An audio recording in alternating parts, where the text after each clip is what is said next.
Hello, everybody. Welcome to Footy Abroad. We are here. It is Tuesday, the 22nd of April, 2025. The Four Musketeers are back. The Avengers are back. The Fantastic Four are back. All of us, all in one place. Lads! What a good weekend. Happy Easter. Buona Pasqua. Happy Easter. That's the only Happy languages Easter, I know. everyone. Just that one. So. Buona Pasqua, Chag Sameach, How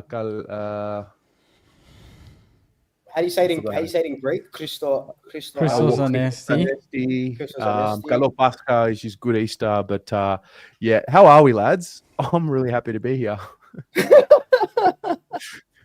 I'm good. I'm feeling good. I missed you guys last week. Missed you guys.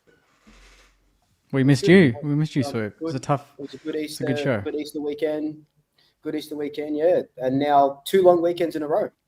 What more could you ask for? This is peak Victoria, isn't it? Like these two weekends, like a short week with 2 long weekends. Yep. Pommy, hello, mate. What's going on? Hey up, how are we doing? I'm good, mate. How are you? Oh, I'm drinking some mango and cucumber water. Oh, he's drinking some mango. Quality. Cucumber. Yeah. Each It's their good own. for the voice, it's good for digestive system. What's that good for?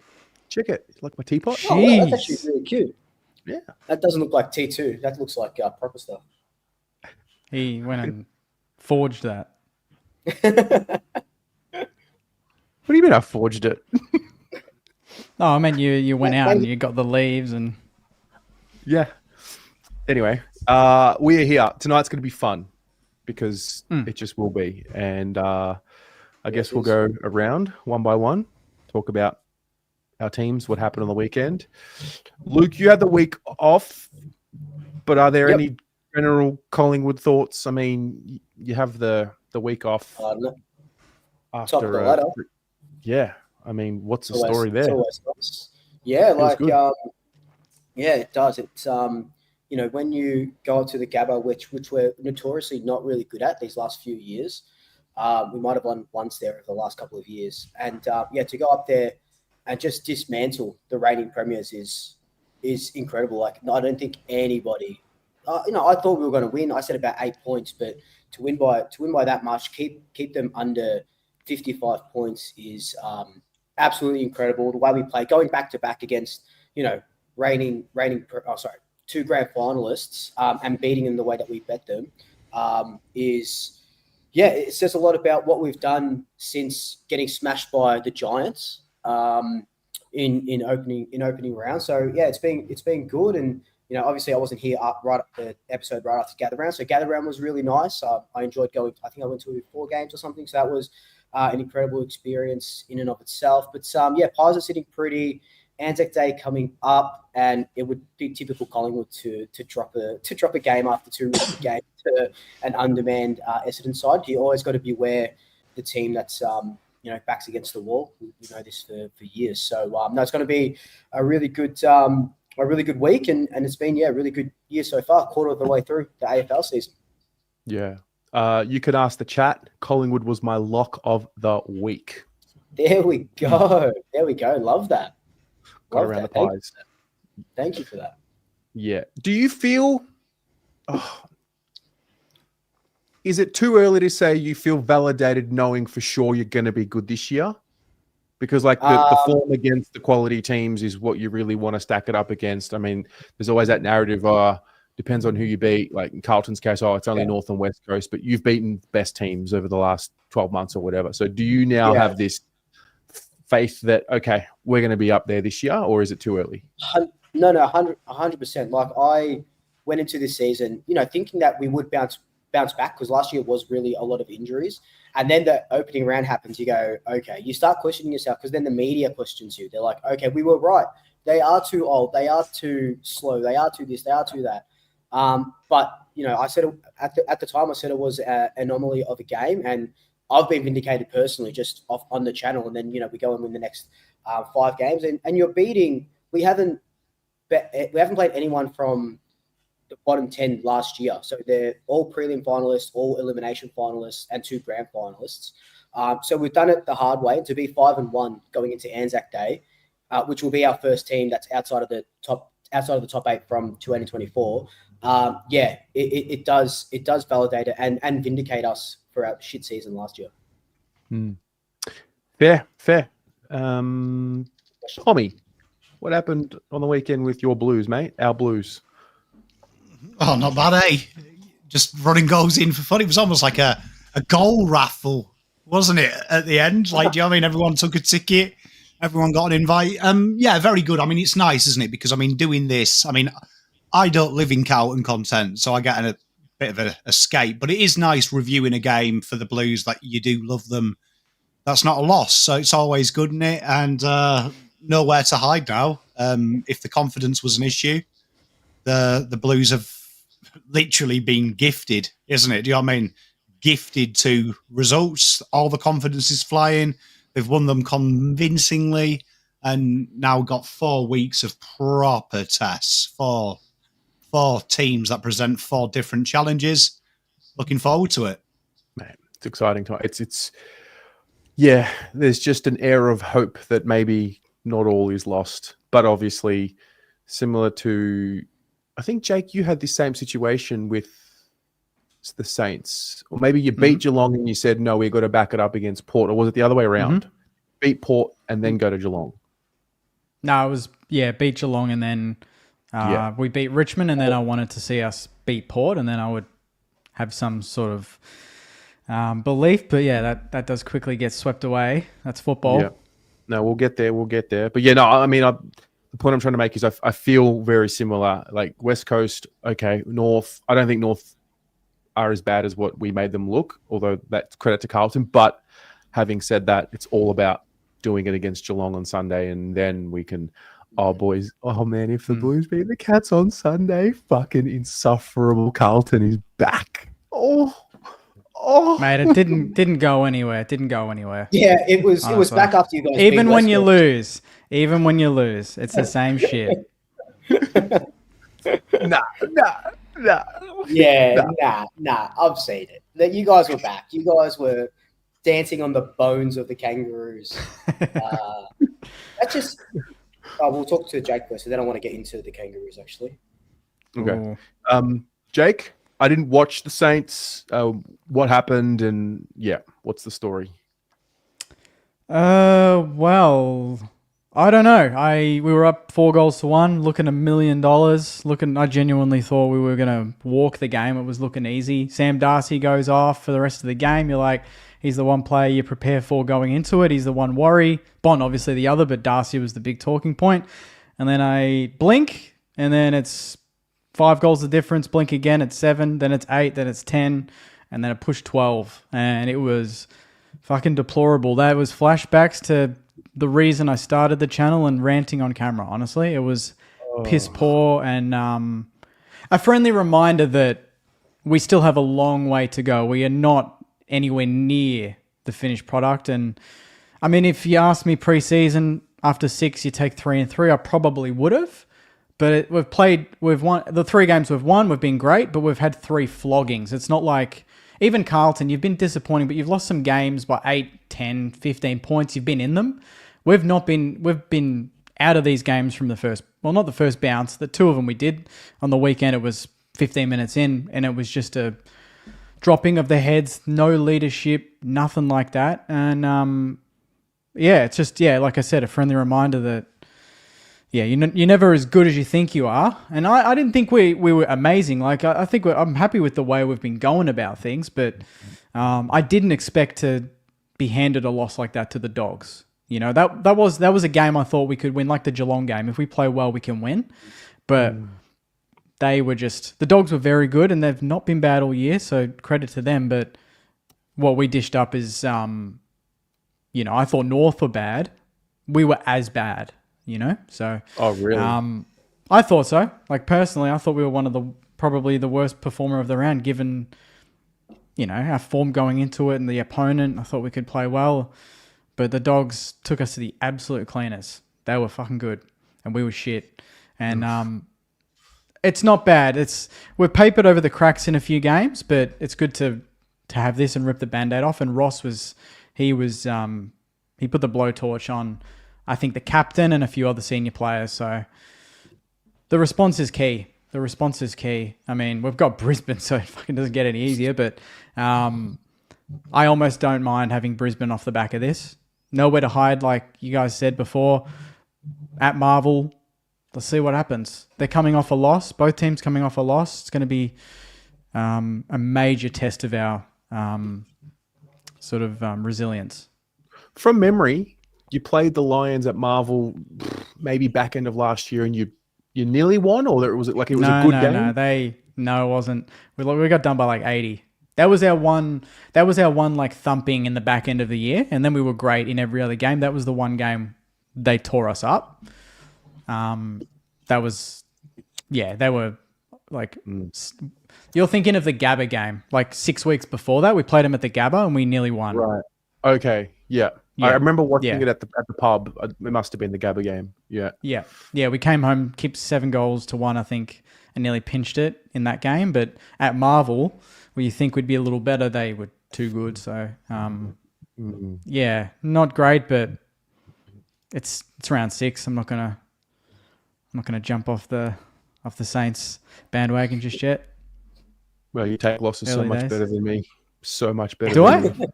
Did you see my review? Did you see my review, mate? Okay, it's been a few days. Honest, I didn't. I should have done some. Well, I'll be honest. If Carlton lose and St Kilda lose, part of my personal therapy is watching the first 10, 15 minutes of you in the car. It makes me feel like someone feels something that I'm feeling. Mate, but this week I didn't need to. No, I was over the sugarcoating and being reasonable. Round 1 I gave them, but then the Giants, there were some patches, but this week it was, non-competitive, disinterested. So time to rip in and get to work. Fair. Well, why don't we rip into this episode one by one, bring up a topic of conversation. Sorry. And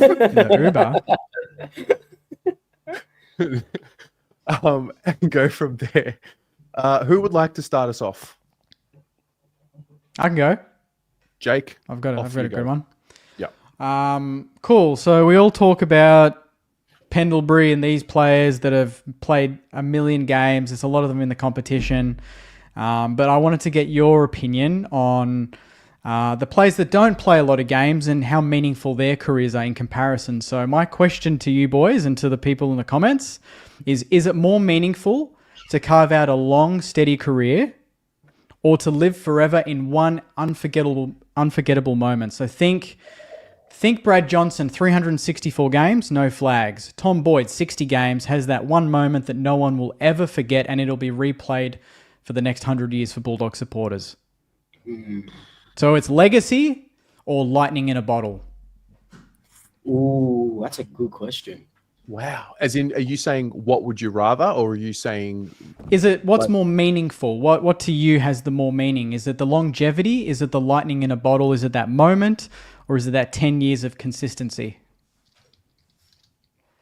Because would Brad Johnson trade 364 games for Tom Boyd's 60 game clutch moment, winner, granny moment?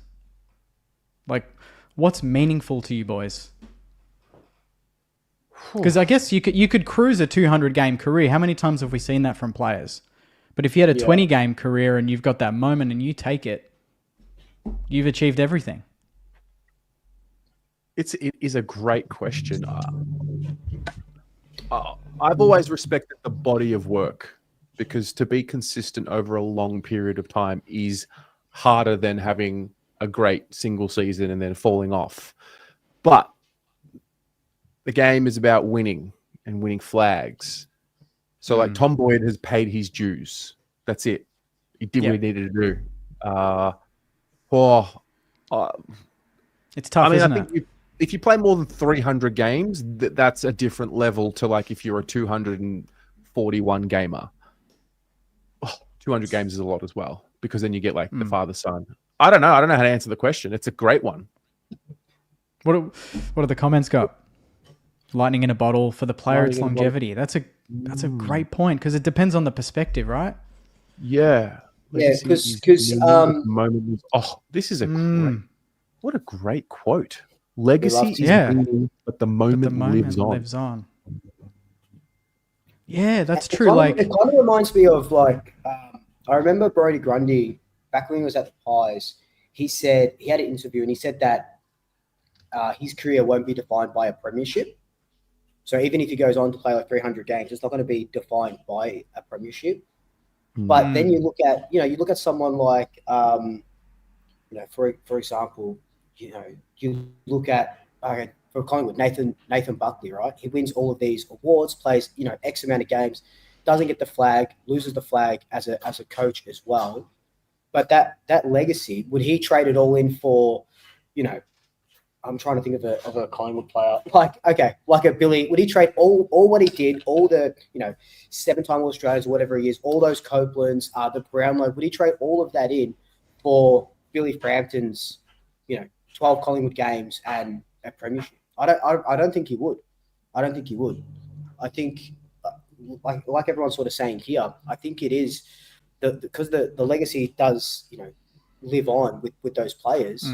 But lightning in the bottle, I think of Mark McGough, has a lightning in the bottle game against Essendon on Anzac Day, wins the Anzac Day medal. Was that his debut? His debut? Yeah, I think it was his debut. Yeah. And then unreal. Ended up playing for the Saints for a year or a couple year or so. Yeah. So it's an interesting question. I think I would personally say I'd personally go legacy. I think it'd be 55-45 split at best, but I would just teeter on legacy. And what someone said before about Jezza being both, that's like Dusty. There's like a very rare percentile of player that can absolutely be around for a while, be consistent, and be clutch in that absolute key moment in that big game. That's what makes them so special. The premiership medallion. Yeah. I've seen people here saying that Buckley would trade all of his stuff for a premiership. I've heard a lot of players, like even Nick Riewoldt, absolutely would trade years off his career probably to win that one flag, I think, And then I played 2 proper seasons of footy, and I won a flag in my first season at the Thomastown Football Club, which was actually 10 years ago.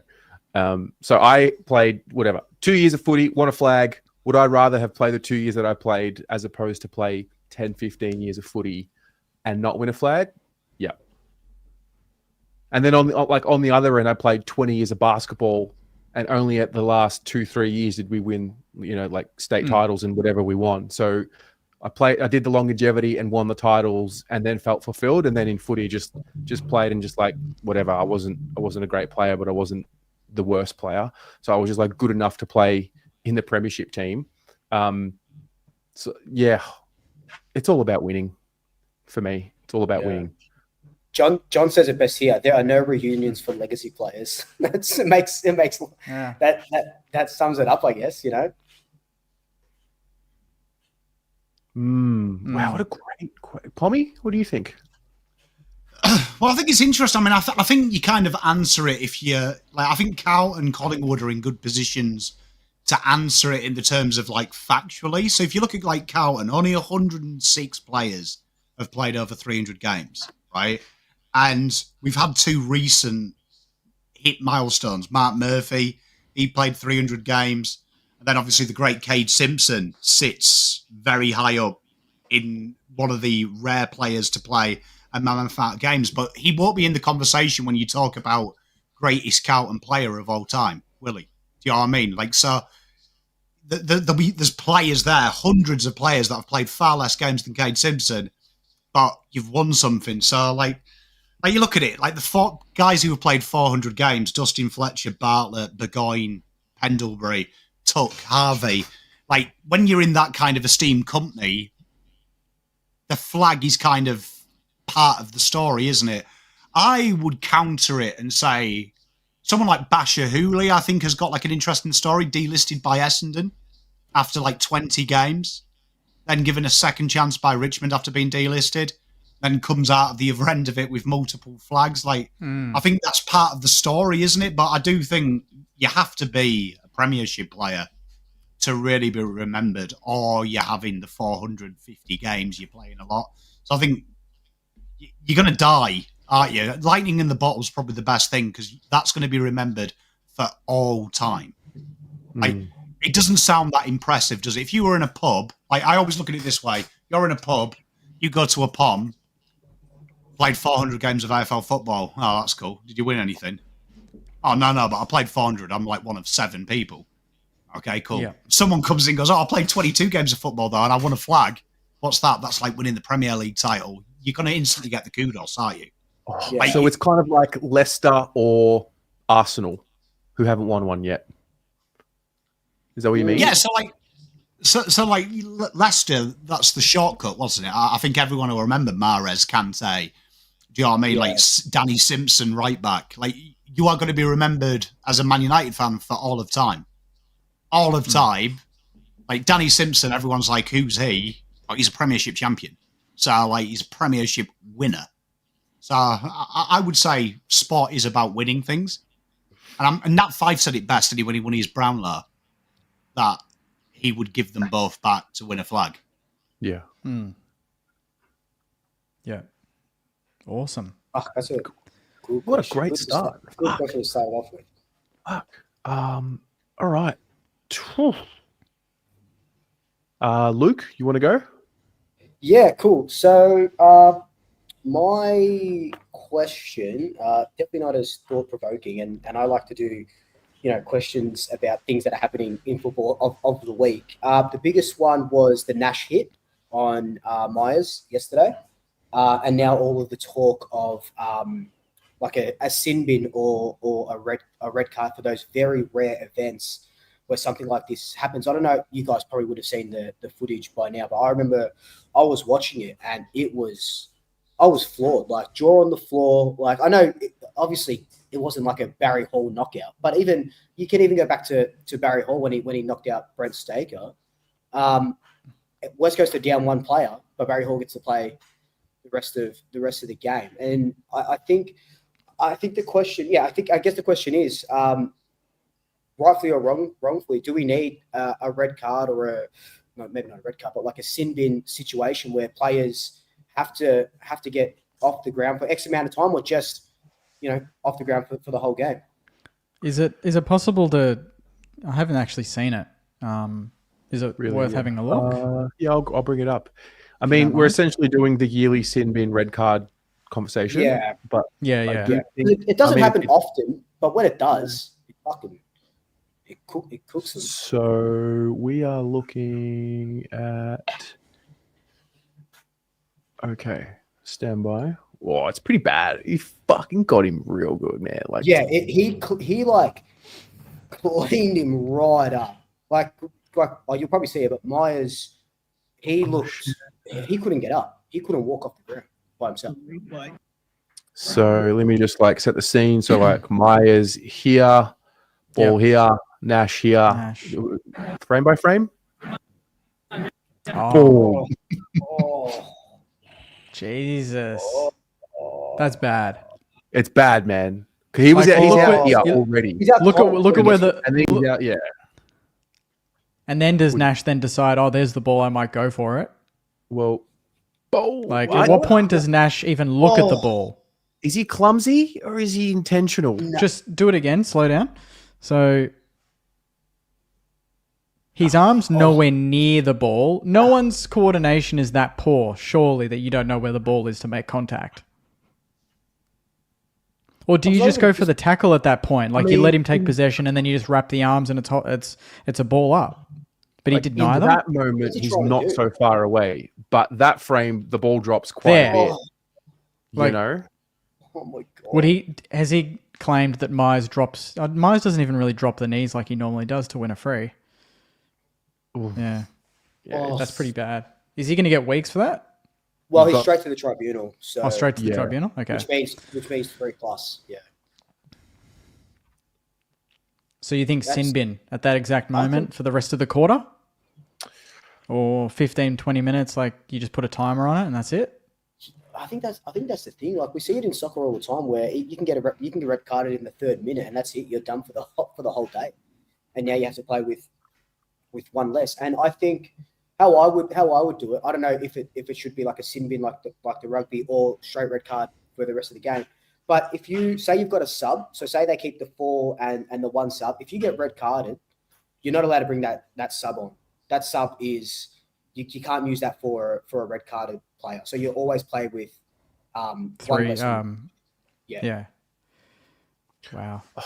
I just think, I mean, it's a great argument for the card system. Don't get me wrong. I just think we're talking about it in the context of this incident. There's no doubt if it were to be brought in, there would be at least 2 to 3 incidents a game where we'd be having debates in mainstream media about should that have been a red card, should that have been a yellow card. I just think we're gonna open a can of worms. I'm just mindful of it. Like, yep, that incident, I personally don't think it's worth a red card. I just think he got it wrong. Like, he messed it up. No different to I mean, I still stand by the fact that Lob hit Cox in the face knowing he was going to hit him in the face. And I think if that's a red card offense, then so is the Lob one. Personally, I'll die on the hill alone. I don't know. But what does that mean then? How does that then connect to the tribunal? So a red card or a sin bin is automatic suspension for the next game, like in the EPL, or is it automatic sent to the tribunal, then decided? Yeah, automatic sent. I'd automatically sent to the tribunal if you get carded, because they do have cards in. I remember I was playing in high school, in year 12, and I got carded, like yellow carded, and sent off for like a stupid tackle or a fight. Yeah, I think we had that too. They do have it. Yeah. They have it in like the EDFL and stuff like that. The cards. I don't know exactly how they work, but I know you can get sent off and come back. Yeah, I got sent off once. I do remember. Yeah. So does the Jackson Archer hit get a red card as well? You know, the one from a few weeks ago? Yeah. Like, where's the line? Oh. Yeah, that's exactly. Because I'd say he wouldn't get red carded. You know, that's exactly your case in point. Yeah. What about you, Pommy? I think when you compare it to other sports, it's almost incomparable, because the training that even a conference referee gets makes AFL umpires look like they're in preschool. And like, we're having debates weekly about 70-metre, 50-metre penalties, which even if you rudimentary marked it, you just count out 50 steps and you would be with or within 5 metres of it. We complain about 15-metre kicks being marked. Can you imagine if you sent some, like, you think how many go to tribunal and are free to play? So Travis in our group talked about Danger. Like, can you imagine if Danger was sent off for that game? They had to play 1 man down with limited rotations because they've lost a player now straight away. And it was then got to tribunal and they're like, oh no, the umpire got it wrong. We're complaining about, we have teams having a cry. Like, I've seen Brisbane fans say Collingwood were gifted the win and got battered by 50. And I'm like, come on, 10 goals. Do you know what I mean? Like, grow up. Yeah. Like, can you imagine them? Like, I think our game's so fast. Like, even when you look at NRL and Super League, which I know about in the UK, some of them sin bins, I would say last year, at least 40% of the sin bins were like downgraded in tribunal in the Super League in the UK, or were deemed harsh. And that's only a limited amount, a small field, limited amount of players. And I've played rugby league a lot. It's like probably the biggest sport I've played, bar soccer. It's quite easy to defend 1 man down. Do you know what I mean? It's not that hard to defend 1 man down, given the structure of it. Your centre picks up 2 people. Do you know what I mean? Your winger nips in a little bit and you just become a bit more condensed for 10, 15 minutes. Can you imagine in football playing 1 down? Oh. Yeah. Yeah. Plus, almost impossible. Plus, we already speak about the more rules we add and the more decisions that we add into this game, the more confusing it gets. can you imagine how much more confusing and inconsistent it's going to get if we add this layer of, oh, is it a yellow? Is it a red? Is it a, because you've got to make a split-second decision as an umpire in the moment. And, it's different if you're umpiring a game with 22,000 people there as opposed to 88,000 people there. Could I suggest an amendment? Wouldn't it be fairer if, like, say in that situation, we've got the sub rule at the minute? Don't you think it would be better if them emergency players were concussion subs? So they used to be. Yeah, so say with Darcy went off very early in the game against St Kilda. Right, let's just say 10 minutes later, one of Steele or something accidentally went into, I don't know, say Norton and knocked him out. At that stage, then, they've used their sub for a knee injury. They've now got a concussed player. Wouldn't it be better then to have concussion subs that are extra on there? So you actually cover that disadvantage. Because I think there, where you look at Geelong, Mears is a huge out for them. He's a big name player, right? But they did have the subs to cover him for 2 quarters. If they got an extra sub. So you had you named 4 emergencies. All 4 of them emergencies are available to play in the terms of concussion, and you have an independent AFL doctor that deduces you failed the concussion test, not the teams. Yeah, I feel like we will get to a point where, let's just say we brought in a concussion sub, someone would then, get injured. Well, that's why you have it independent. So like in Super League, we're one of the few sports in the world, the doctors are paid by the Super League. So they can't be interfered with by any team. Once he says you're concussed, they don't care what your club doctor says. He's concussed. Yeah, and we talked about this on the show as well. I think last year, where we said, do we need independent doctors to look at concussions? I can't remember who it was. Do you remember when we had the sub rule that could be activated for injuries, and it came out that one of the players just said he had a migraine, and because that's impossible to prove, they allowed it. It was a concussion sub for like two or something years, and then people were abusing it, and they changed it, right? Then it was medical sub, and then it was just like, guys, let's just have a sub. Now it's just sub. I could be wrong. I'm sure it was Geelong. I'm sure it was Geelong where they said it was a migraine. It was Jezza, wasn't it?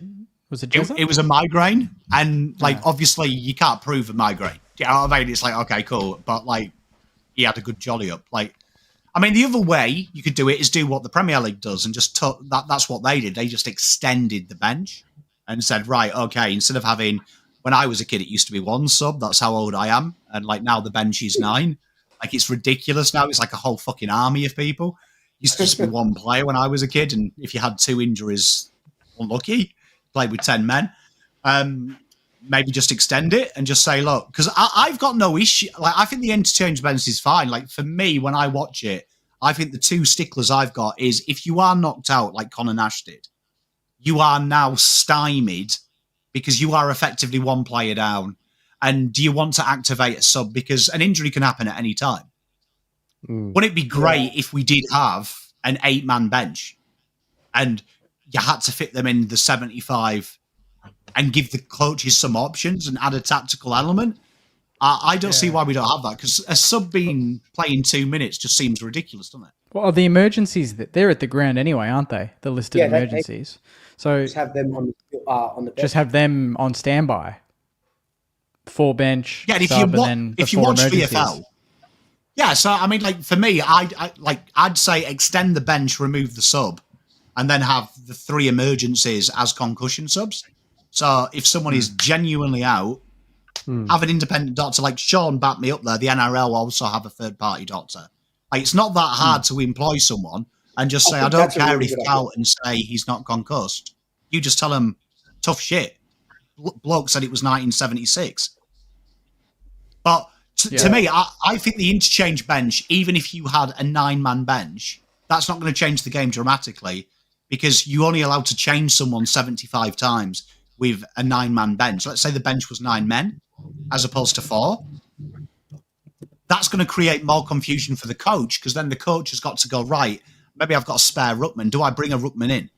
right now. But if he does, that he loses an interchange. So I think it then adds a technical nuance where you've got so many players, like in soccer, we have a free concussion sub. You actually see it's made the game a bit more nuanced, which I don't think would be a problem, personally. And you'd probably save ACLs and fatigue injuries. Players get more opportunity to play. Players like Matt Kennedy at when he was at Carlton would probably get a hell of a lot more minutes if we could have an extra person. Yeah, I'm right there for extending the bench. I think 4 and a sub is so stupid. Like we've seen, Ned Long was a sub for most of the year. Then he comes on, plays a full game, and he's absolutely smashing it. And then you've got Ed Allen, who last week only played the last 15 minutes and then had to play the next day a full game in the VFL. Like, it's stupid. I'm with you. I think it's detrimental as well because it creates opportunities. Because I said it against when Darcy went down, right? Someone in the comments was a Doggies fan and goes, "This is why I hate Bevo. Why the hell wouldn't you have a key forward replacement on the bench?" And I was like, "You've only got 4, right? So you'd be incredibly nuanced to go, right, I'm going to have a key defender there, a key forward and a ruckman, just in case someone dies." But if you extended it to 7, then the coach could, because I always say this, I think rucks are a little bit like prop forwards. Now, I don't know if you've ever played league, but up to under 16 level, they have a rule where you have to have a prop in union. They had a rule when I went to private school because I thought this was hilarious because he was always a big fat kid, but you had to have a sub that was extra who had played in the ruck to prevent back injuries from someone who's never played it. So because it was such a nuanced rule, you had to have one. So you, as an inside centre, they couldn't put me in there because I'd never done a scrum before. So if he got injured, you were allowed an additional sub that was a specific to that role. I always say that about rucks, right? So if you look at a team that doesn't have many toes, Brisbane would be a good example. If Oscar McInerney went down and say they've only got Hipwood and then Logan Morris, isn't that a safety issue that suddenly you're going to put someone in as a ruckman who's never done it before and could potentially get hurt? When you play Darcy, Jerry, these thug-type ruckmen, Internet's a thug as well, potentially you could be killing Harris Andrews purely because you haven't. Who would have a spare ruckman on the bench just in case? Yeah. So why don't you just make it 7? So then you've got that option of, I'll play a ruckman. I'll play a ruckman. So, because I said it there, when you looked at the game, I felt sorry for the Dogs. Because I was like, he's quite a big player, but you wouldn't really have. Their bench was Dolan, Cleary, Davidson, Sanders, Cooper Hines as the emergency.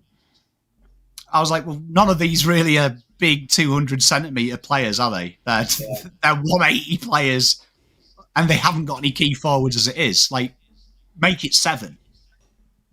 Yeah, I like that. I actually really like that. Like, what about this as a caveat? 7-man bench, 60 rotations.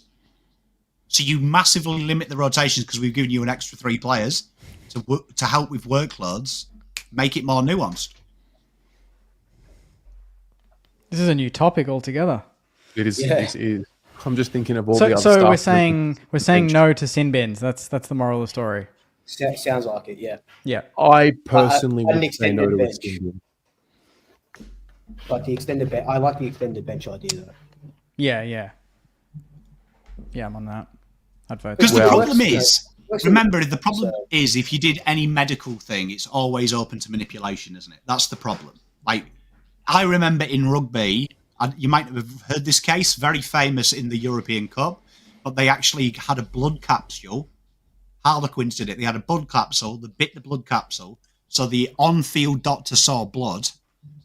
He was given 2 minutes to go and get treatment from his club doctor. The club doctor actually used a scalpel to cut inside his mouth. So then when they went to the independent doctor, there was actually a laceration. They okayed it, and they brought on a professional kicker to try and win the game with 2 minutes to play. And then it came out, it came out that they did it. And the poor doctor actually nearly got struck off for doing the Sharple thing. Jeez. She was quite, so there is areas you could manipulate. Jesus Christ. Wow. That went, That went deep. Provoking. Real provoking. Great questions. Great questions. That's it. Are we done with that one? Yeah, no single. Great questions. I feel bad that I'm always the comedian. Pommy, you can go last because what you did last week was absolutely insanely good. So I don't know what you got planned tonight. Yeah. Okay. So question for all four of you, and I will qualify the question for those of you watching along as well. I just love to get to know people deeply and a little bit more than surface level. So I would make an assumption about all three of you, and that is what you've already achieved so far with your channels are goals that you said once upon a time would make you happy or would be successful. Okay, so what you've already done, at some point you said, oh, if I can only get to the point that I am today, then I would be happy with that, whatever. So what does success really look like to you now? And how is it different from when you started? So, you're thinking about something, and this is for you in the audience as well, anything in your life. Think about something you once wanted really badly. Does it still mean the same thing once you get it? So if that's a promotion, if that's a child, if that's a raise, if that's the job, the degree, the thing, does it still mean something to you now? And so one by one, I'd like to know, what does success really look like to you now that you're here? Not to say that you've achieved absolutely everything, but at some point where you are today, you looked at it and said, oh wow, if only I was there. I'll go first because I don't have a good answer for this, but I guess I have an answer for this. So I've got my main problem. I've got a lot of problems. One of my main problems is I always I feel that. I feel you. is I always change the goalposts. So when I'm close to success or close to a goal, let's say close to a goal, I always change the goalpost. And when I hit that first, let's just say, for example, my goal was to hit 10,000 subs on YouTube before Christmas last year. And then as soon as I knew I was getting close to it, I changed that goal to whatever it is, 15K. And when I hit 10, I was like, yeah, awesome, that's good. But I can be better. I can go on better. So I didn't give myself time to stop and smell the roses. And I think that's a problem. Yeah, a problem of mine is whenever I'm on the verge of being or seeing success or hitting that goal, I change the goalposts so quickly that I don't sit in the goal and I don't celebrate it. And I guess a good one is like losing all the weight that I did. I got to my goal weight and I'm like, no, I can be better than that. I can do more than that. Even though people are like, oh, you're doing so well. It's like, I know I never sat in it. So I never patted myself on the back. I never congratulated myself because I had a new goal in mind. So success. So I guess to answer your question in a way, success to me is ever evolving. And I don't know if that is a good or a bad thing because I can never stand on the podium and celebrate a win because in my mind I can never win because I'm always trying to win. If that makes sense. Yeah, that's spot on. I think for me, I mean, if it's just life, it would have been giving myself the best chance for the channel. So not working in an office, working from home, having my own setup. You go back 3 or 4 years ago, hitting 1,000 subs, 5, 10, now 15, hopefully soon. Yeah, Gavin has a great one. It's all about balance. And even if you're getting subs and you're doing all these great things, but you're feeling really stressed or, things feel like they're a bit more arduous than they should be, what I've done is, goals can shift, maybe not every day, but for me, it's like every year it's almost a different goal. So like prioritizing content and getting new cameras and getting new equipment and getting better interviews. I thought the end goal was to be able to meet the players and get in the rooms. I genuinely, when I started the channel, thought that's the end goal. The end goal is I will interview players, and that's 10 years down the line. But that happened a lot quicker than I thought. So you kind of like tick it off, but like we all subconsciously learn things along the way. And my main goal now is to continue to refine. So it's like, you know, if it takes me 2 hours to film and edit a video, I want to do it in an hour. How do I do that? I'll learn new tools. I'll get better cameras. I'll maybe get more help if I can. So that was another goal, was not doing everything on my own and actually getting assistance. And now the byproduct is the audience and the numbers that you get from it. Whereas before that was the product. That was everything I looked at. Now I don't look at that. Like YouTube Studio, we all live in it, or we all once upon a time lived in it. Whereas I try not to look at it, you know, at all, as much as I can, which is pretty hard to do. But it's yeah, like what Luke said, it's kind of the journey, as cliched as that is, but the journey is getting new cameras, learning off people, chatting to you guys. That to me is that's the success. And now everything feels smooth. This wasn't me last year. Now everything feels smooth. I have everything in place. Content, you know, to me, having the internet working and connected to the wall compared to Wi-Fi and not glitching is a success for me in a weird nerdy YouTube way. But you know, you don't look the part if you don't have a good internet connection and you're glitching all the time. You know, so I kind of try to adapt and learn. It's all the little things that count, not so much the big things. Yeah, that comes with all the work. Love that. Pommy? Well, I mean, it was 5 years today that a video went up on a little channel that no one had ever heard of called Pommy in Oz. So it's actually my 5-year anniversary today. Congratulations. Happy birthday.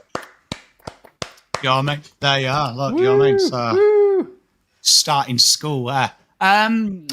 You know what? When I was at school, Mr. Kirkup, shout out to you, was a huge inspiration in my life, especially through a difficult time when I was a teenager. And he said something to me that always stuck with me as a kid, which was goals in stone, plans in sand, right? And plans in sand. Right, and I really focused on that. Like, really, that was a big thing. And I had stupid goals. So mine was just to get out of the area I lived in. Like, I wasn't going to work in McCain's. I wasn't going to become a full-time criminal. And I wasn't going to live in the ghettos, right? So it was a very simple goal, right? And then obviously, as you know, golf was my passion and that was the industry I went into. But when I look back, my life has been full of stupid goals. That stone. And then once I hit that stone,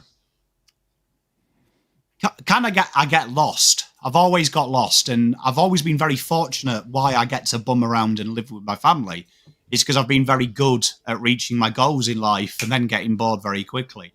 So for me, success, I've already got it, to me, because when you grow up do you know what I mean? When you grow up and you've been looked after by the government, your goals are quite minuscule. It's just to be loved, really. And I think if I'm totally honest, ever since I was 7 years old, I've just wanted to be loved. And every time someone's loved me, they've died or betrayed me. So I don't want sympathy, but that's genuinely how it felt. So, like, obviously I feel like I've made it. I've got beautiful kids. I've got a beautiful wife. So my goals have always been, I have to set them unattainably. So I would say, Mr. Kirkup, the only thing he taught me wrong is they don't need to be in stone. They need to be in another fucking universe. And that's how I get by in life. So as stupid as it is, my goal for Pommy and Oz is to beat Mr. Beast. It's unattainable. It's never going to happen because I've got a maximum of 100,000 people that watch AFL content, right? It's never going to happen.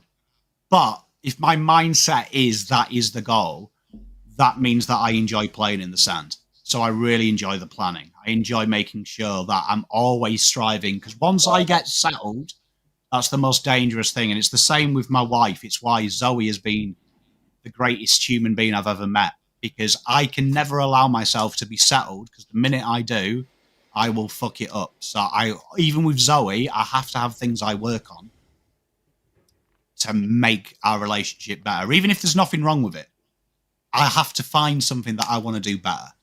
So yeah, for me, I have to set unattainable goals. It's a real unhealthy way to be, though. You should really enjoy the planning and the individual goals. But me personally, I can't enjoy a goal.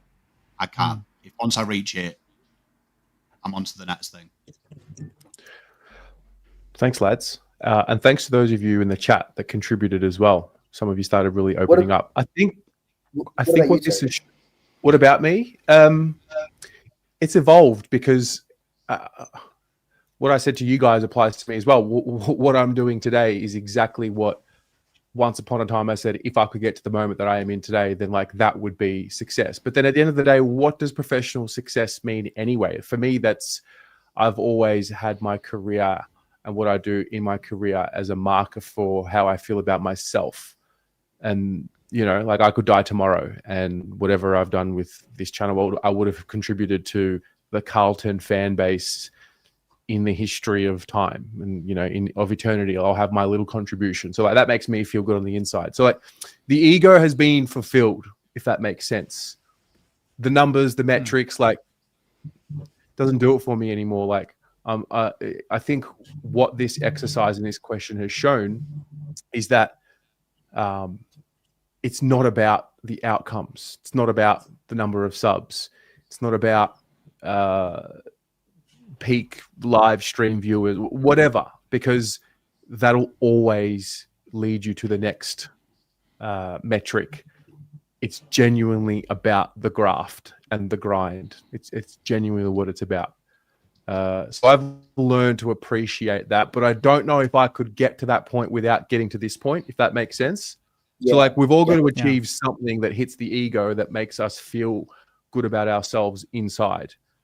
Then once you sort of get that, I think I've realized, oh, like, cool.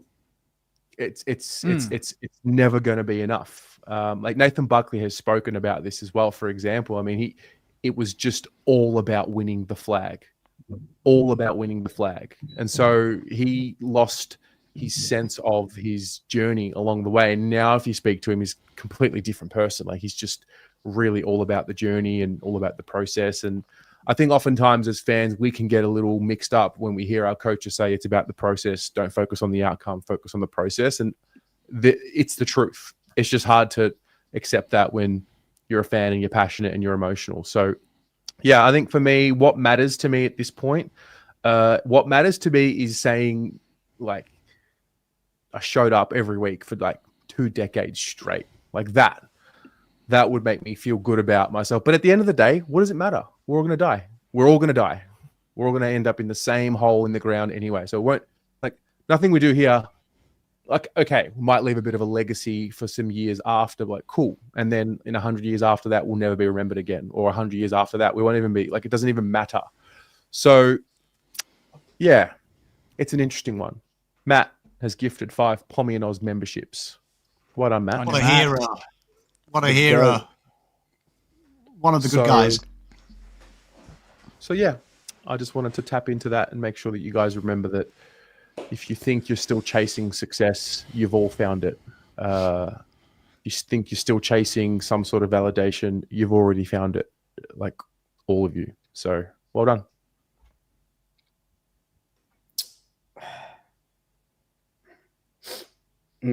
Okay, let's do Pommy's one now before I fucking keep growing. All right, let's go.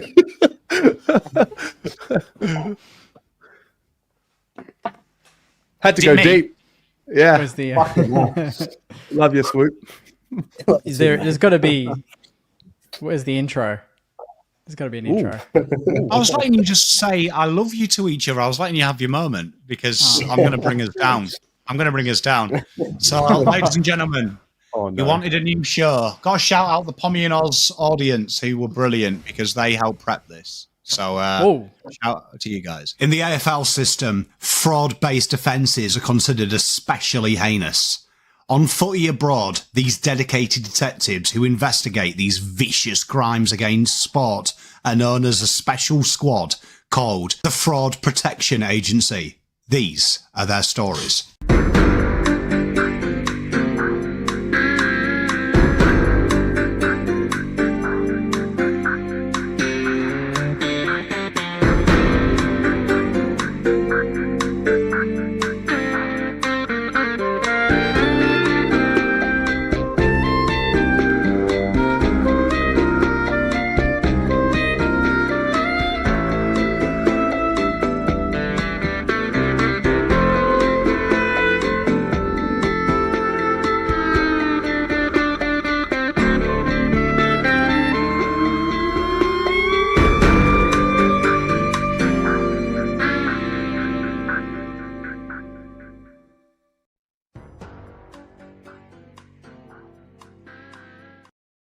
I'm not good. I'm a fucking liability. God. Oh, this is great. That was good, that wasn't it? Hey, well done, Unreal. chat as well, who gave me the idea. If you notice, there was a few Easter eggs in there. I changed a few logos as well. Changed a few logos. But I told you, I looked after Swoop there, didn't I? Absolutely looked after him. Absolutely. I needed a costume. I needed a costume change. So I knew Oh, I knew Got a bit hot in here. Fucking. jeez. So I just on the Do you know, I was outside at the front of my house and I was going through Swoop's phone pictures, and there was like 4 pictures of like him topless, and Zoe's like, what the hell are you doing? Because like I was zooming in just to see how easy it would be. I sent to you privately. It was I was like zoomed in though, Max, just to see how easy it would be to take you out as a background. So Zoe was like, what are you doing? But anyway, after last week, if you remember, long-time watchers, me and Jake got into a debate about GWS being a fraud. And like I did say that Adelaide would beat them and keep them below 60. So massive frauds. So what I thought we'd do is we'd play our own game, chat and the esteemed hosts, and we play literally Fraud Watch. We rank the teams at this moment in time at the 25% mark of who's fraudulent, who's not, which I like. So I thought we can do this as a team exercise, as a group therapy. Let me bring my sheet up so we can do this, because otherwise I'm stupid, aren't I? But here you are. Beautiful chat. Right. So what you're going to see here is I'm going to show you a few things, right? I'm going to show you a few things before we do it. This here is a little POM stat he's made, right? So I don't know if you've heard of the turnover differential. We call it the God's thumbprint, right? So this is the ladder as it would look if the God's thumbprint was real. And then we've got POM's little God's thumbprint, which changes the ladder a little bit. It shoots Collingwood up, Geelong up, and GWS up. And that is the turnover differential with 5 other metrics versus where they should be. So I'll give you an example. On average, you score 1.8 points from an opposition turnover to be in the top 8. That's the God thumbprint. So this takes the opposition's turnovers forced by your club, but also the forward half pressure and the defensive half pressure, and says, have you done well or haven't you? Are you above par or below par? And then reworks the ladder. So it changes it. This is another algorithm here. Shout out Rory Fitzpatrick, AFL Glico, who did this because I ran out of time when I was pissing about making that intro. So this is the ladder versus what you should have done. So i.e. Carlton should have beaten 3 teams, so they actually lose a point. They're -4 because they've lost a game that they should have won game. They're -8. Yeah. So that's how that works. So it actually affects if you've done it. And this is Fraud Watch. Sorry, Rory Kilpatrick. I apologise to my Irish brother. Thank you, TJ. Got to watch my pronunciations. Bloke could have just been called Jeff and helped everyone out, couldn't he? But this is the ladder. So what I thought is this is the ladder as it is, all singing and dancing. Who chat, and I'll start with you, Swoop, because you're the best looking aesthetically. Who do you think in the ladder at the minute is grossly underrated if we're just using the archaic points method on that list? Who do you think is way better than that? So, who do I think is way better than that, based on the season so far, or just based on what I think, like paper-wise and stuff like that? Yeah, up to now, who do you think is really hot? Like, if you were ranking them, who are you really sure of, and who looks fraudulent in that top 8? I think fraudulent is obviously the Giants. I think when they beat us, they looked good, but that was I've said it before. That was an anomaly game for us. We play them again. We're not losing again against them. But the other one who is underrated. I loved what the Doggies have done since with half their team out. They've dropped a couple of games. Like, they could have beaten us pretty easily. I think they might be a little bit underrated for me at the moment. Or they'll be my 2. They'll be my over and under. Okay, well, we'll do teams we think are fraudulent and teams that we think are underrated on that side. So these are the 2 that we're looking at. Jake, is the one side you think, based on the ladder at the minute, way too high? One side that you think is way too low? Way too low. I mean, I almost think Freo are too, like, to me, Freo are the frauds. They're my frauds. Took my fraud. I think they are way more fraudulent than the Giants, mate. The Giants have lost 2 games by 12 and 18, and they played a ugly game against the Crows, who were no better than them, and they didn't have Hogan, and we're pinning them on that. I think that's ridiculous. But Fremantle, they lost to Melbourne. Any team that loses to... I'm setting myself up here, but any team that loses to Melbourne, North, or Richmond... automatically on fraud watch. Those no one making finals should be losing to those teams, and Fremantle and the Gold Coast Suns both dropping games. That's got to be automatic Gold Coast on there. You cannot be losing to Richmond at Marvel. You cannot be losing to them if you genuinely think you're a good side. That's why I'm not going crazy on the Giants, because they've lost to the Hawks and they've lost to who was the team that just beat them? Adelaide away. Both games away as well. I don't see the craziness, and they didn't have Hogan. I just think that's a huge overreaction to the Giants. I think Fremantle and the Suns are more of a watch than the Giants. But I think you're just saying that because you lost to them, though, mate. No, absolutely not. I can do things objectively, unlike some people, Pommy, and they're absolute shockers. All right, you are the most one-eyed blue I've ever met. The Bulldogs were going to be my other one that I was going to say could be higher, because they've actually been really good all year despite their injuries. And their percentage shows that they've been in every game, and they coped without Darcy perfectly fine. So they've got players to come back still. They don't have Treloar and they don't have Waitman. I don't know when they're due, but when they come back, they're going to be a test for anyone. Plus Bond coming back. So that would have been my pick. Right, I love it. And Terry, who do you think's on fraud watch? Based on who's still available, Fremantle was my first choice. I think Gold Coast at this point are too high. Yeah. Yep. And who have they beaten? They've had a really easy run to start the year. Yeah, and I think based off who's left, I think the Carlton's too low. I know we lost to Richmond. I know. Trust me. I let him have it too.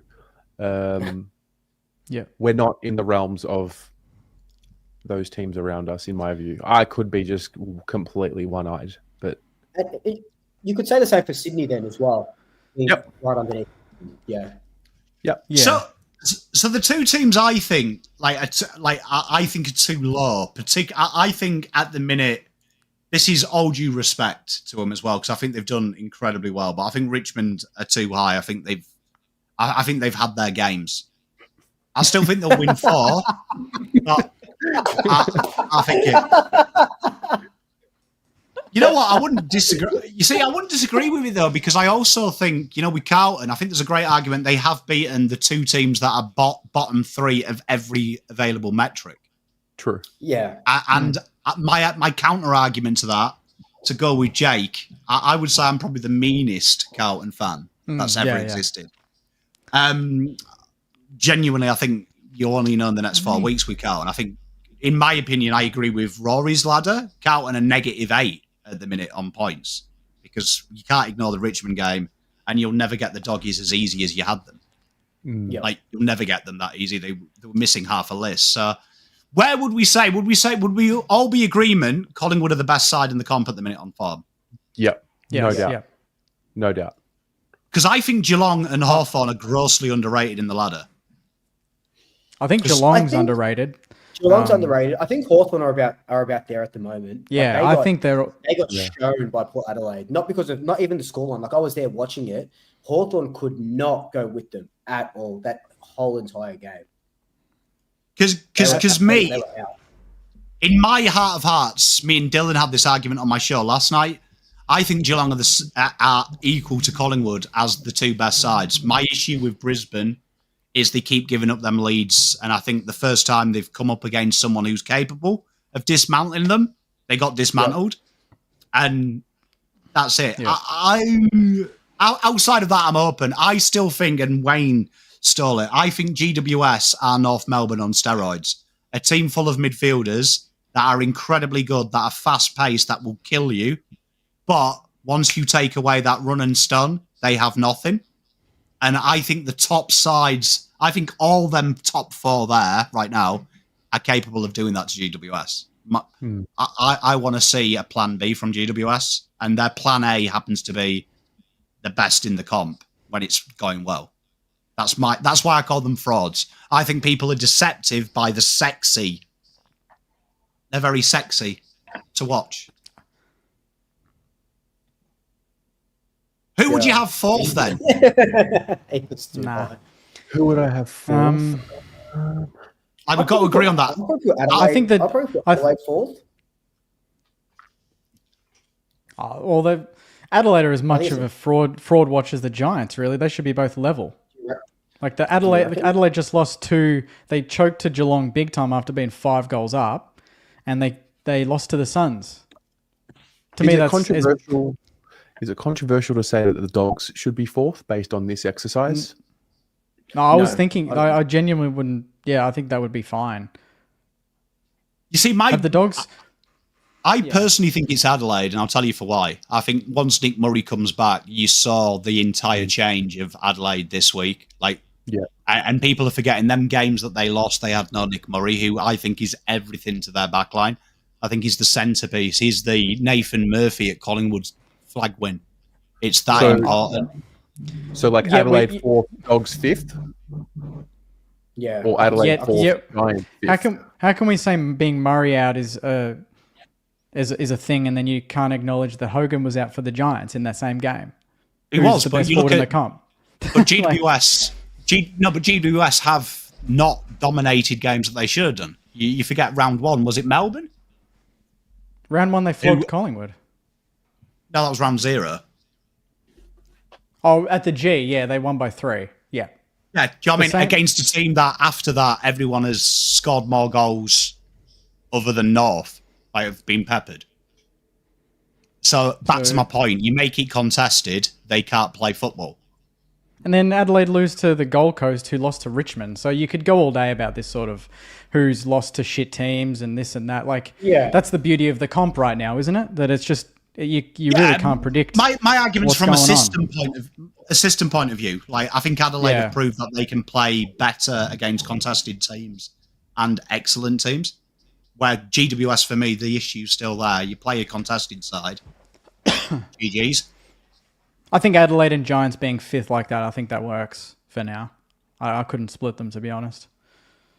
And the Dogs. Have you really got Hawthorn that low, though? They could squeeze to 6th, but I wouldn't put them any higher than 6th. I wouldn't put them any higher. The teams above them have been a bit more consistent. And then will we have the Dogs here? Yep. Yeah. And then the Suns, I think. I agree with that.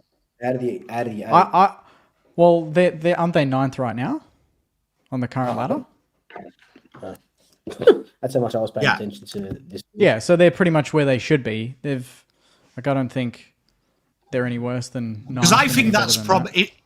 I was just in my about to heart of say, hearts, yeah. in my heart of hearts, if you threw Sydney there, I think that's probably the top 10 teams. You think Sydney are better than Port? Yeah, okay. No, I'd say the top 10, but the 10th is the hardest, isn't it? Because I think all these teams here have got arguments to be. Because I think that's the bottom 4. Would we all agree they are the bottom 4? And I guess that's the next question. No one picked Melbourne like that. They were too low. Do you reckon that's where Melbourne are at the moment? Because they still have they're not even really missing players, right? They've got a full team. Well, May and Lever didn't play on the weekend, and they still won. I think they're gonna. I think they're gonna win. They're gonna have a run. I think they'll be the 14th or 15th at this stage. Yeah. Let's look at their next. Because the Port argument I find interesting because Fremantle, I thought that was the most Fremantle thing to do, to lose to Melbourne. Yeah. And Essendon, the most Essendon thing to do would be to lose to the Eagles. So I think both teams played to form. It's just the Eagles are horrendous. Port Adelaide, though, does anyone else think, and some of the chat are saying it as well, Port Adelaide, that home advantage might make that. I think the advantage at Port is a hell of a lot stronger than Fremantle at Fremantle. Mm-hmm. Yes. As a Carlton fan, if I was playing Port next week in Adelaide, I'd shit myself. If you said I was at the Optus, I'd be like, 4 points. Yep. Yeah. I agree with that. Yeah, I agree. So would we have Port above Freo? Yes. Based on who they've beaten. They've beaten Hawthorn and they've beaten Sydney in 2 weeks. That's not bad. That's a good back-to-back, yeah. Yeah. And they're also proven. They're kind of proven. That's true. Yeah. And then 11th, out of these 4 teams, without being blue-eyed, the answer is this Carlton. is a tough one, I think.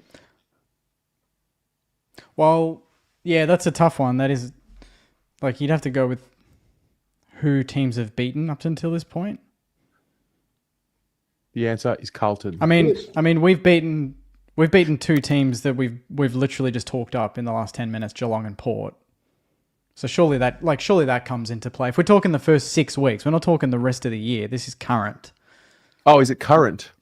Well, we're not going to hypothesize the rest of the season tonight. We're doing Fraud Watch up to round 16, up to round 6. Up to round 6. Oh, exactly. Okay, well then Carlton's 14th.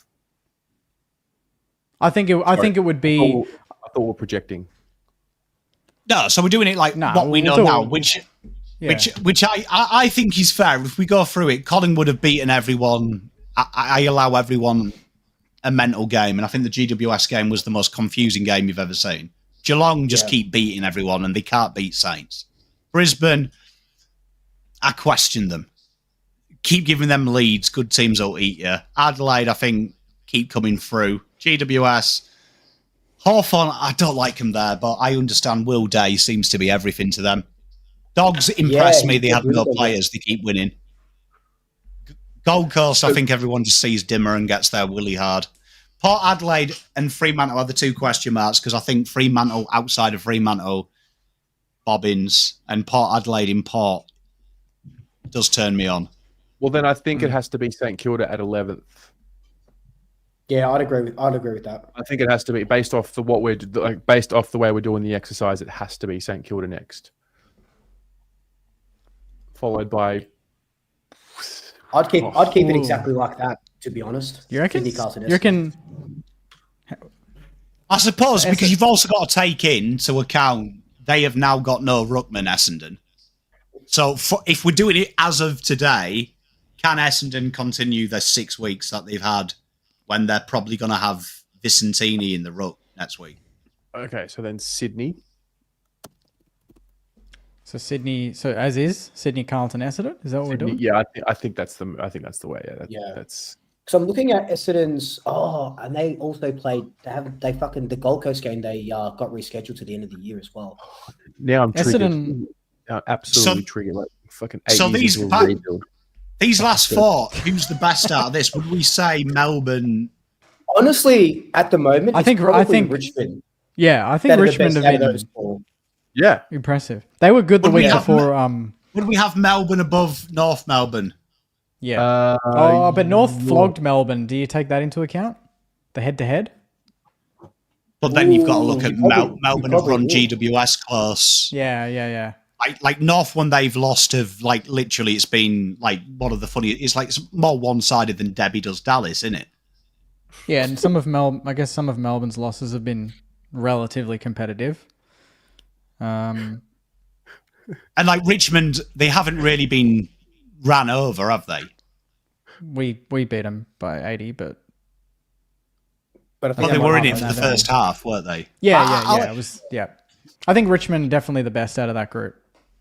Everyone, just go back to the first 5 minutes of the show where the beautiful Jake did tell us that Carlton fans up and about are the worst, and he's just used Essendon, St Kilda are coming because they battered Richmond. That's where he You is. you asked if anyone flogged Richmond. I said we had. Yeah, That's but I said about it. anyone, someone relevant. I meant. Us. Look at where we are compared to the Hey, the Blues. states are relevant again, mate.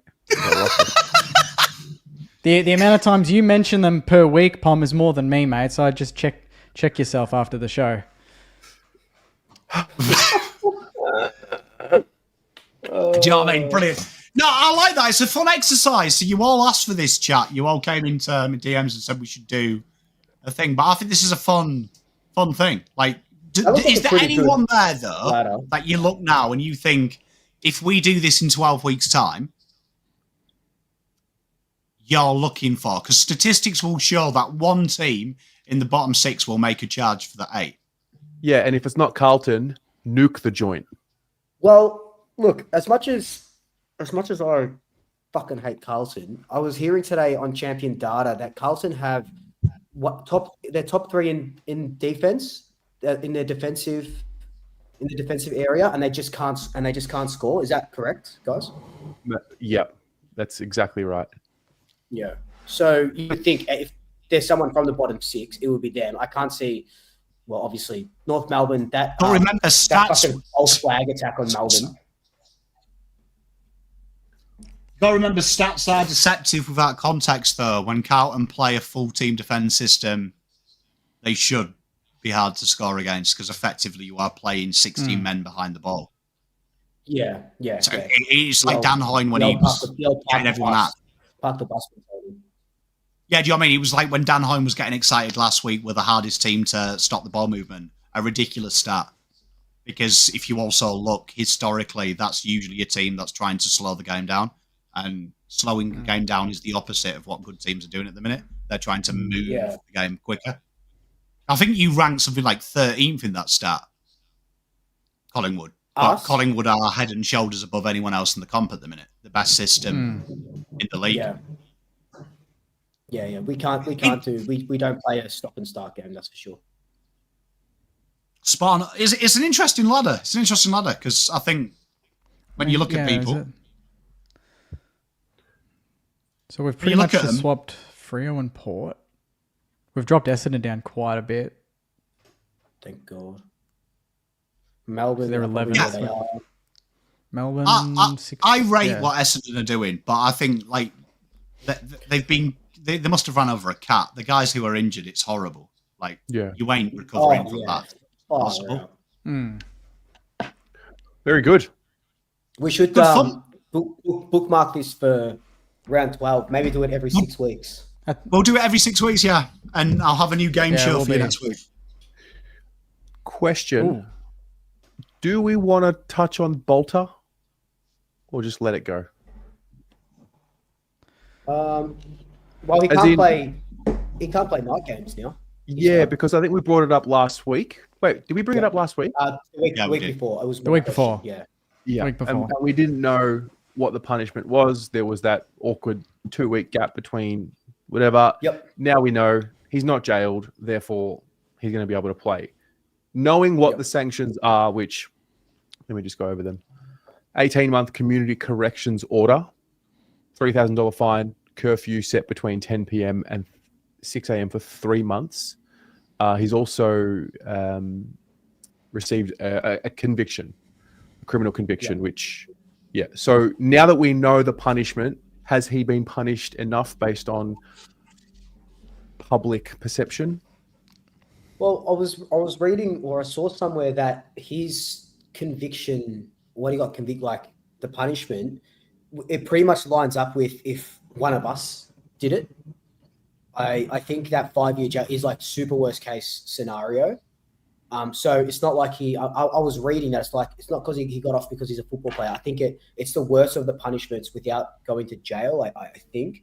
I still think it's fucking deplorable for him to come out and say violence is never the answer. I've learned that violence is never the answer, mate. You're old enough to know that violence is never, like we were taught that in primary school. Like you know, violence is never the answer on the football field. Like so I still think it's I still think he shouldn't have played last week at all until sentencing. But with the curfew, depending on how Richmond get the next half of games, he probably will miss, I don't know, half a dozen games anyway, because the games will finish, if they get night games, they finish after 10 o'clock, so he won't be able to play them at all.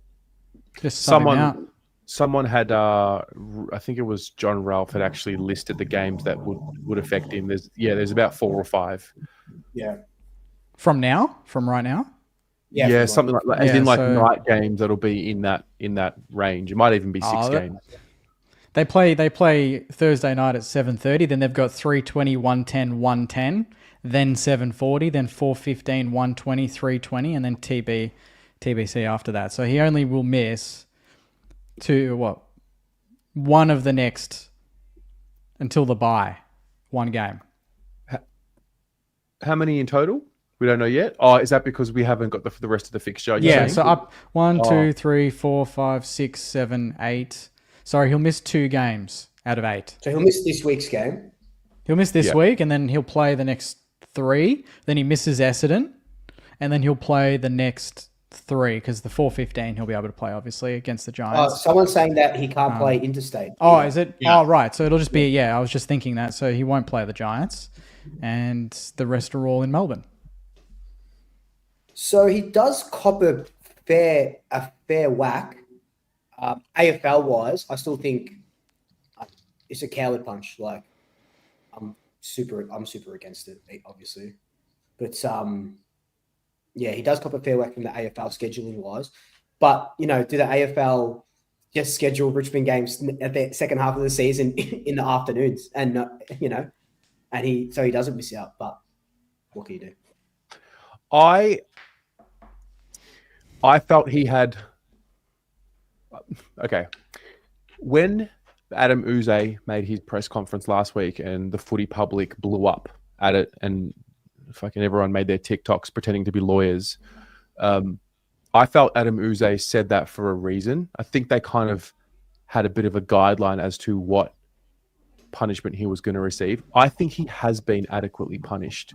And I think what gets lost in translation with this whole process is we, as the footy public, just saw the footage of the worst part of the entire incident, which was undoubtedly the wrong thing to do. And he's lucky that whoever he hit wasn't injured more, because it could have been even worse. We don't know the full story. There's always more of the story to see. And I just think footy is part of the solution for Noah Bolter. He's 25, 24. 25? Sounds about right, yeah. He's 24. He has a criminal conviction on his record. That sticks. That's serious stuff.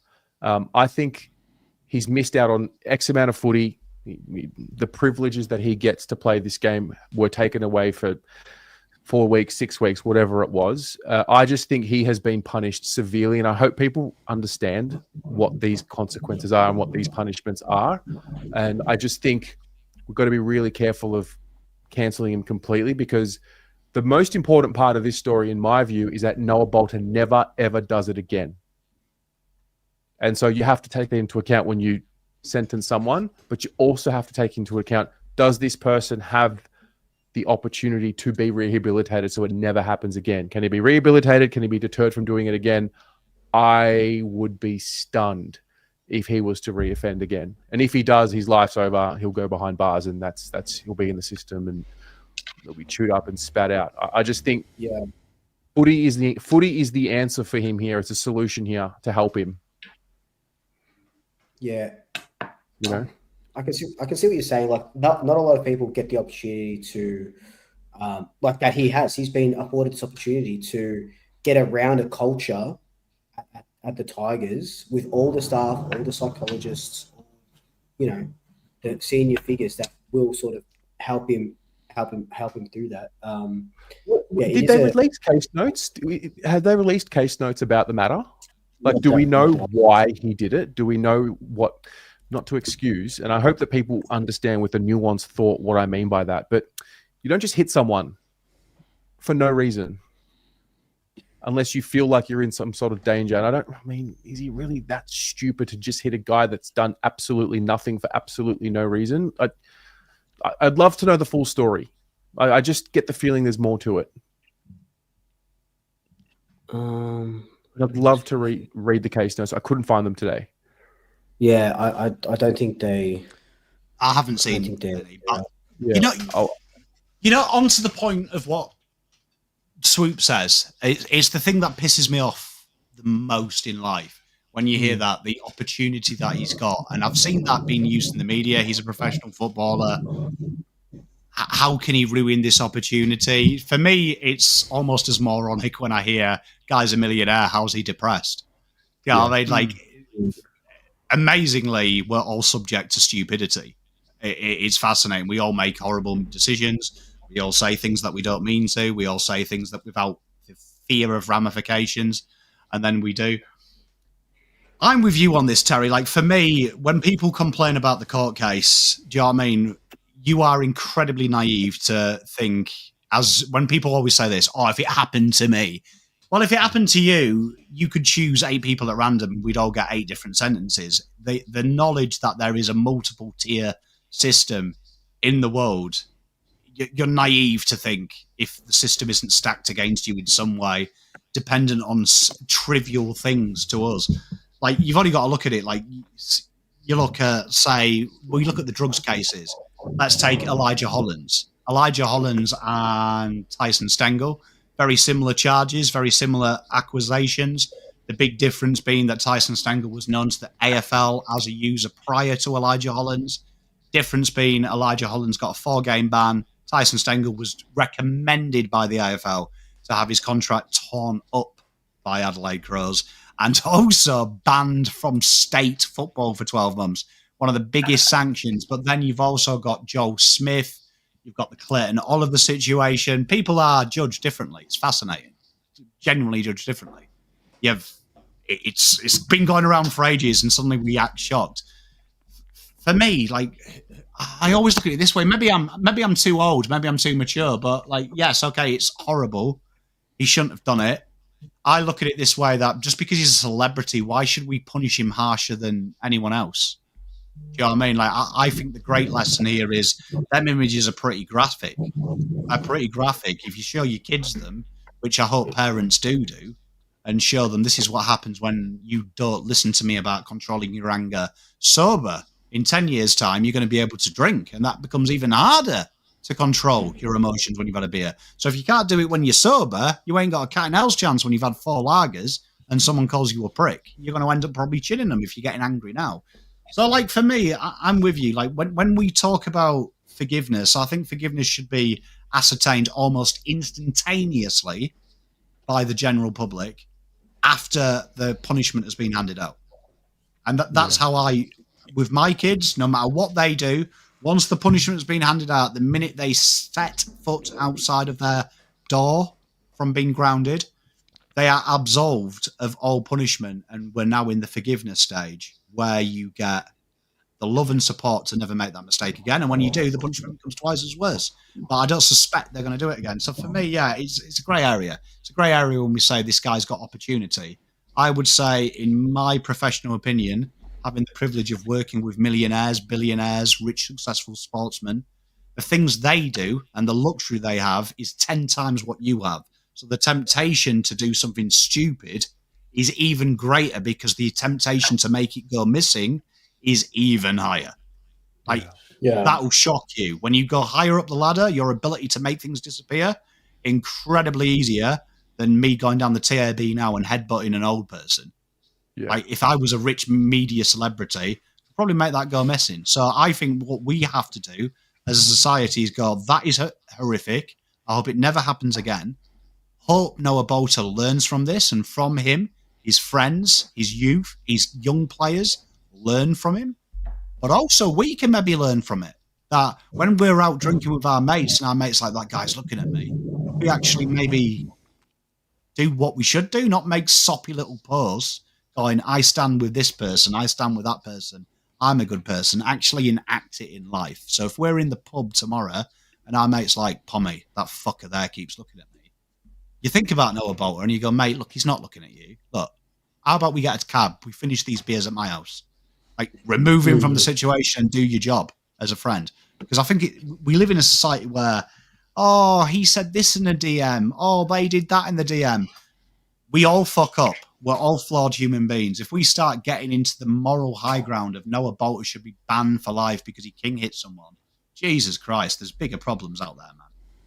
Genuinely, there's bigger problems out there. Mm.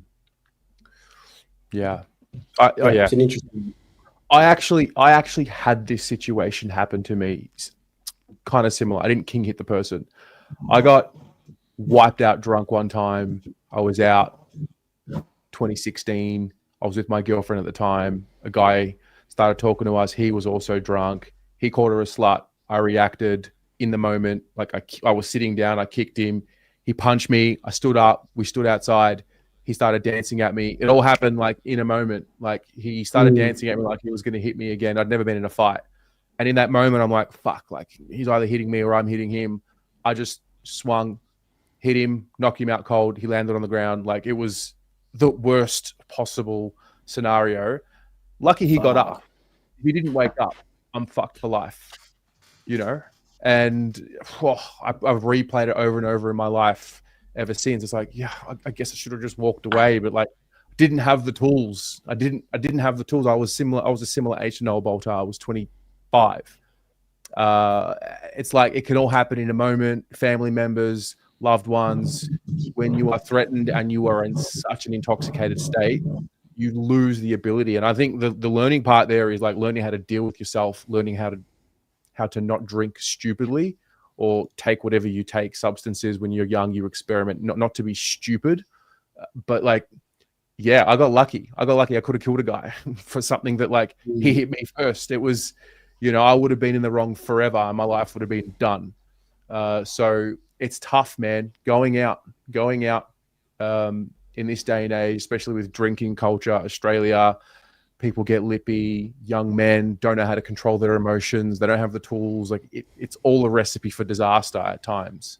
Some guy just got stabbed on Chapel Street on the weekend. Yeah. Like, yeah. You know, so you know, we can live in like the pretend fantasy world that we all think we're living in, or we can live in reality. Like people get hit, stabbed, killed every weekend. And the deeper issue is learning how to control your emotions and learning how to look yourself in the mirror and deal with your shit, deal with whatever's going on in your life and not covering it up with whatever you're doing. So, yeah. Main thing is it should never happen again for Noah Bolter, and like let him be the lesson here for the future.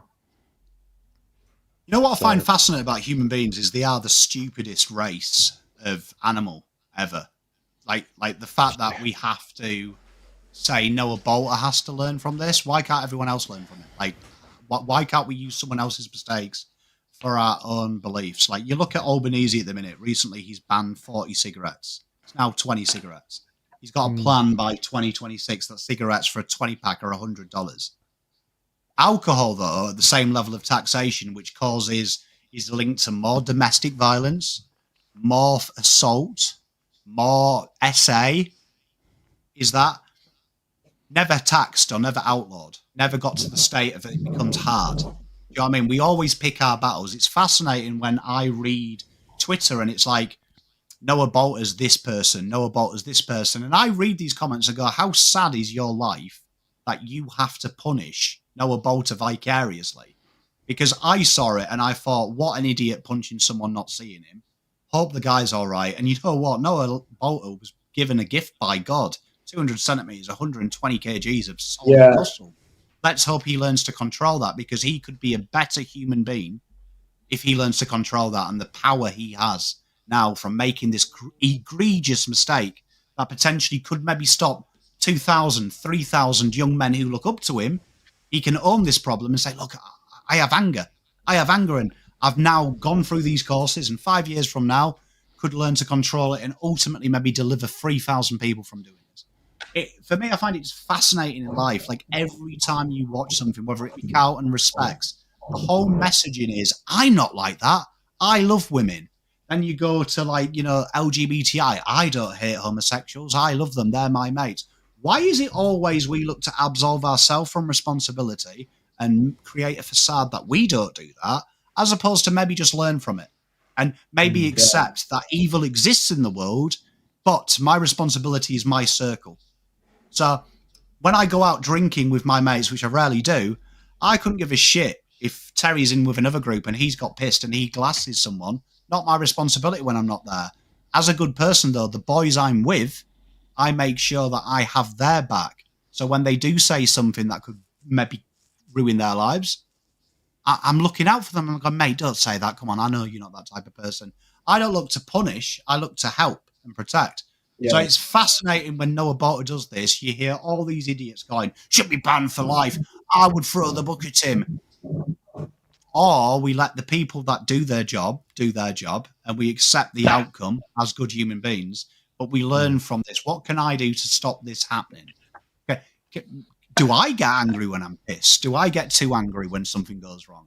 You know, maybe look within. Like, our society is built on soppy Twitter posts saying, I'm a good person, this person's worse than me, as opposed to actually doing anything with your life. Like, I couldn't give a less of a shit what Noah Bolter does. He doesn't pay my mortgage, he doesn't put my kids in bed at night, and he doesn't fucking feed them. So I couldn't give less of a shit. What I can do, though, is learn from him and go, okay, I don't want my boys to be like that. I don't want to be like that. Don't want my family and friends to be like that. Bizarre to me. Like, what is wrong with your society? You can fix anything by the power of your minds, but you focus more on, I hope Noah Bolter's chastised. Yeah. Sort your life out. That's classic society, isn't it? Yeah, but we're all part of the problem because we all do it, don't we? Like, 100%. I haven't. I'll hold my hand up. I haven't, but I can guarantee that all of us as a collection have contributed to society's problems of let's post this stupid cause, but not actually fucking do anything about it. Yeah. I'm glad we brought it up. Yeah, it was good. It was good. You guys got really deep. Thanks for opening up. Safe space, as always. Yeah, of course. I'll take him serious when he's got his abs out, I tell you. How many live concurrent viewers? If we have more than 500, I'll bring them out. But if we don't, you say that at the end of the show. End the show. Hit the button. I just say I'm a very heterosexual male. But Jesus, that picture swoop. I'll send you a couple more for your eyes only. Hey, I contemplated my life choices. I'll be honest. Lads, lock of the week.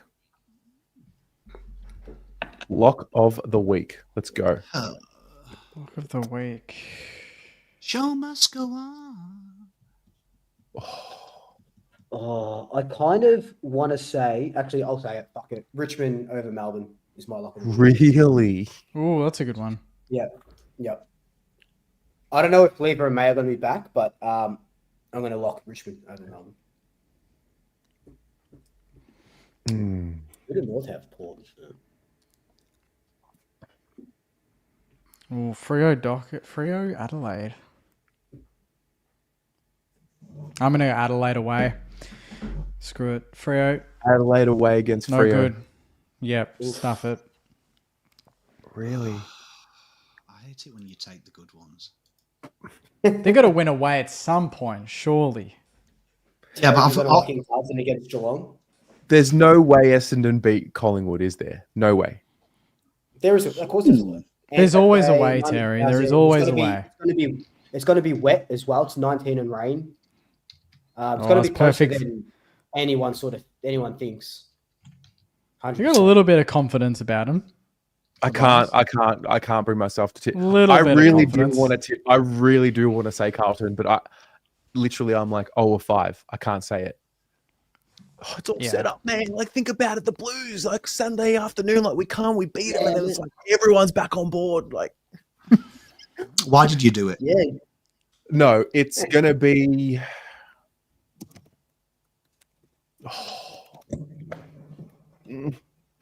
Gold Coast. Gold Fine, Coast. I won't do it. Giants. Actually, oh, Giants over the Doggies. That's gonna be Okay. a ripper game. based off Fraud Watch, Sydney. Sydney to beat Gold Coast. Okay. Good one. There's a lot of fraud. There's a lot of fraud v frauds in this round. It's a lot of fraud. It's a fraud fiesta, isn't it? It's a fraud. Gather round. It's fraud. It's fraud round. It's an absolute fraud off. The same. Richmond beat Melbourne. Yep. You just stole Mullen. Oh, did you? What? Oh. Give us a margin though, Pom, because you're good at that. Richmond beat Melbourne by Yeah, you are good at it. over or under what? Richmond beat Melbourne by over 15. Oh. Yeah. I was gonna say they could go. I reckon they'll go over 5 goals. What? Yeah, I reckon they're gonna. They got a hunger now. The Tigers. They after do look beating good them. when their tail wags. When they're up and about. They score quick. Oh, wait a minute. Can Yeah, we've Bolter seen- play that we've seen game? that. No, he cannot No, play. Bolter's not It's playing. Melbourne. If there's But- two of you doing Richmond, I'm going Melbourne. Melbourne are I winning. was going to say lock in Melbourne then if there's no Bolter because I But think their Bolter's forward line's not that tall. Is like, I mean, Petty. Bolter, no, Trust. but Petty's been pretty good, isn't he? Bolter was the lock though, wasn't he? If you watch that game, Bolter allowed Vlastin to Bolter. dance around. Bolter was, yeah. They were Yeah, he both was played good. fucking incredibly. Yeah. How does it work, Terry, from a legality point of view, that they could play him to what, about halfway through the third quarter and sub him out and he could probably be home if he lived in the CBD? I don't But think they you do that? can. Can you get They rid could of do that. Can you sub out a player and then they can just go home? Yeah. I'm sure they could do whatever they want. Yeah, because they go to hospital, like, don't they? They don't leave them in the Yeah, but dressing room. that's because it's an emergency, right? Yeah, I mean, listen, you got to remember, the AFL can do whatever they want. That's true. That's true as well. It's It can all tactical be sub. made up. It can all be made up Yeah. on the spot. Yeah. I guess you can. I guess players were saying that they would leave if if their wife was having the baby Yeah. at halftime of the Yeah. grand final, so they could just get sub off and leave. So yeah, that's You'd true. imagine That's- he'd live within 30, 40 of the G. You'd imagine. You'd think so. You Or would just think so. get But an I think he Airbnb. might need to go and check in as well. I believe he'd have to go and do Oh. daily check-ins at the police station. Okay. Yeah. So You could always have a car on standby, couldn't you? Little Yeah. moped. go in, Yeah. check in, sign your name, and then go home. Imagine they just run straight into the car park. Yeah. Oh, Not great. Anyway, Yeah. we'll see what Richmond do anyway when they name the teams we will tomorrow night. see. Oh, lads, can I just ask the two of you, Luke and Jake, like, who are you tipping out, Carlton and Geelong? You always, I love that he always brings that up right at the end. I will be, yeah, I'll be tipping Geelong. Just based on form. Can Carlton win? Yes, of course. Yeah. Yeah. But I think, I'd love to. I know it's getting at the end. It's going to open a can of worms, but fuck, I would love to finish 8th the year before and play two of the worst teams back to back instead of 2 grand finals back to back. That's for fucking sure. Yeah, that'd be nice. Hey. Yeah, all right. So And we'll then just play him again in 2 months. Woo-hoo-hoo. God damn. It's primed. I said, did I talk up the Blues last week or the week? I can't remember when I did. You the talked Blues, up they got a big Blues chance. before. They Yeah. did play really good against like they fucking ran right. Yeah, they I know it's hammered North. but you guys ran fucking right. It was scintillating. Just feel like the world I know that you don't like could, Carlton. yeah. It's okay to not like Carlton fans, and like we can be insufferable. I get it. Trust me. I just think it's good for footy if Carlton win this Sunday. No, it's Even if- not, but they have a Oh, chance. It's not good for No, footy. it's not good for footy. It's good for Terry. It's good for Terry, but it is football, not. Yeah, it's good for football, It but is it's not good in any way, shape, or form good for football. The baggers, up and about. It's not Gold good. Coast. Great show, everyone. Great show. Yeah, let's go. All right, guys. See you later. See you guys. guys.